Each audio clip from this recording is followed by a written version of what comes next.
They say the woods have a way of clearing your head, but on that October morning, all they did was remind me just how fast people are to judge a book by its dusty old cover. I just pulled up to my family's cabin after nearly 4 decades of military service, 35 years to be exact. My old Chevy still rattled like a paint can, and I'd just finished splitting kindling when she rolled in. White BMW. Brand new, chrome so polished it looked allergic to dirt. And sitting behind the wheel, a woman in designer sunglasses who was already recording before I could say good morning. "Excuse me," she said without stepping out. "This is private property. You can't just set up camp wherever you want." I gave her a long look, calm, deliberate. Old training kicked in. Hands visible, voice steady. "Ma'am," I said, "there might be some confusion. My name's John McAllister. This cabin's been in my family since 1987. I've got the deed in my back pocket if you'd like to see it." She didn't even glance at it, just raised her phone higher like she was filming an episode of some HOA reality show. "I'm Margaret Fulton," she announced proudly, "president of Crystal Pine Estates HOA. And I know every property owner in this community. You, sir, are not one of them." That's when I realized this wasn't about rules. This was about territory, and in her mind, I was stepping on hers. She started live streaming right then and there, something about vagrants invading our pristine mountain retreats. I'm not a man who angers easy, but it stung more than I expected. Especially when she used the words, "you people," like they were poison on her tongue. But I didn't bite. I just pointed back to my cabin. My wife Sarah, God rest her soul, used to sit on that porch every autumn and sketch the leaves turning. This place was hers before it was mine. If I'm a trespasser, then I've been trespassing on my own land for almost 40 years. Didn't matter. She was already calling the cops.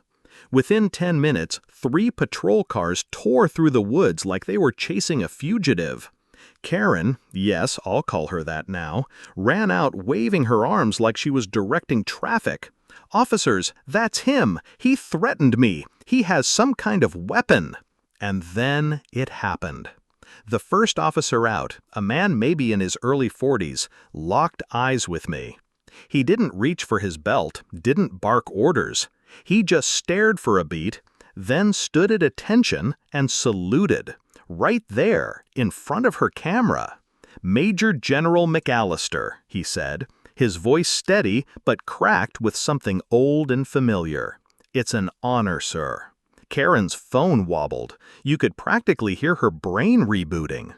Turns out, the officer, Sergeant Miguel Rodriguez, had served in Afghanistan. I'd carried him back to base after an IED shredded his convoy. He walked with a slight limp now, but the salute? That was perfect, full of memory and meaning. "Sir," he said, as the other officers looked on, "do you have your deed on you?" I handed it over without a word. Same documents she refused to look at. He nodded, his eyes scanning every line like they were gospel. "This checks out," he said, then turned to Karen. "Ma'am, do you have any documentation showing this land belongs to the HOA?" She started to sputter. I'm the HOA president. I've lived here for 15 years." "But the land was bought in 1987, he said, calmly, "before your HOA even existed." For a second, the whole forest went quiet, like even the trees were waiting to see what she'd say next. But she didn't say anything smart. Instead, she doubled down. The next morning, her lawyer showed up, some hotshot named Preston Dillard from a firm with a name longer than a court transcript. Drove up in a Mercedes that probably cost more than my cabin. Handed me a cease and desist letter like he was auditioning for a courtroom drama. "We demand you vacate the premises within 72 hours, he said, smooth as silk.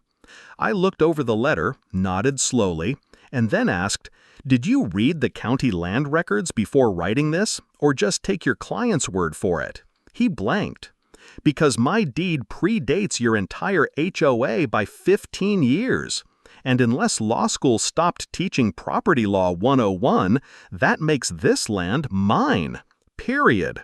I wasn't bluffing. I'd spent years co-authoring military manuals on land rights in conflict zones. This was a picnic. But Karen wasn't done, not by a long shot.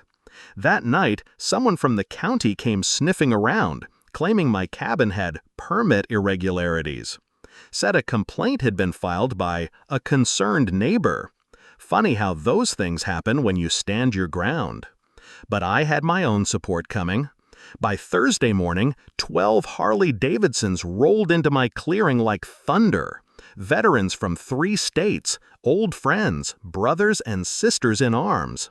The first one off his bike was Tommy Tank Martinez, a master sergeant I'd served with in Iraq. "Morning, General," he said, grinning. "Heard you were having some HOA trouble. Thought you could use a little backup." They brought lawn chairs, grills, folding tables, and more coffee than a National Guard drill. My son Michael even showed up, still in his DC lawyer suit, blinking like he'd walked into a family reunion held in a war zone. "Dad," he said, voice low, "you could have called sooner." I smiled. Didn't want to worry you. But things escalated again, this time in the worst way. Thursday night, around 3 a.m., my cabin caught fire. Old wiring, they said. Volunteer firefighters came fast, but it was too late. The whole place went up. Sarah's sketches, our wedding photos, letters from overseas, gone. I stood there, in my boxers and a borrowed coat, staring at the ash where my life used to be. And for the first time in years, I felt truly hollow. But fate, strange, twisted, cosmic fate, wasn't finished. See, my grandfather had built that cabin with a secret. Buried beneath the foundation was a fireproof root cellar. Inside, untouched by flame, was a strongbox, and inside that were original deeds, land surveys dating back to 1925, and, get this, recordings. Recordings of Karen's predecessors admitting to filing forged documents in the 90s to claim land for the HOA that never belonged to them. Michael's eyes lit up when he read through them. "Dad," he said, "this isn't just about your land anymore. This is real estate fraud on a scale that could send her away for years." And so we called the media. By Saturday morning, we held a press conference right there in the clearing. Reporters, neighbors, fellow veterans, even Mrs. Chan from the HOA board, who'd been too scared to speak up until now. Karen showed up too, of course, hair perfect, phone raised, voice high-pitched with outrage. "I'm here to provide context," she shouted. "This man is a danger to our community." But it was too late. I stepped forward, held up the original documents, and said into the camera, "This land's been in my family for nearly a century. Every fee you've collected, every family you've bullied, every lie you've told, it ends here." And then the final blow landed. Her son, David Fulton, arrived in a government-issued sedan, FBI badge, clean-cut, sharp-eyed. He stepped toward the cameras and said, "I'm Special Agent Fulton with the Financial Crimes Division, and I need everyone to know my mother's actions do not represent this agency." Turns out he'd been investigating the HOA for 6 months. Didn't even know his mom was the prime suspect until 2 days prior.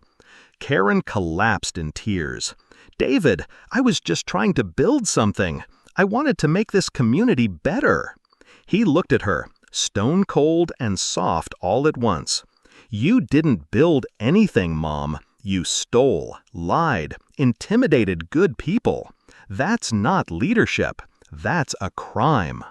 The charges? Wire fraud, real estate fraud, tax evasion, mail fraud, civil rights violations, you name it. But me? I wasn't interested in revenge, not really. I stepped up and said, "What this place needs now isn't punishment, it's healing. So I'm donating 200 acres of this land to the county. It'll be a free campground and park for veterans and their families, a place to breathe, to be. Karen eventually accepted a plea deal: community service, restitution, counseling. 6 months later, she was helping set up folding chairs at the park's first Veteran Family Weekend. Quiet, older, humbler. Not the same woman who came at me with a camera and a lawsuit. And me? I sat beside my son, watching my granddaughter skip stones across the creek. Tank grilled burgers nearby. Mrs. Chan passed around Sarah's sketches, saved from an old email folder, printed anew. Sometimes the enemy isn't a person, it's pride, fear, the story we tell ourselves to stay in control. But the truth sets fire to all that. And sometimes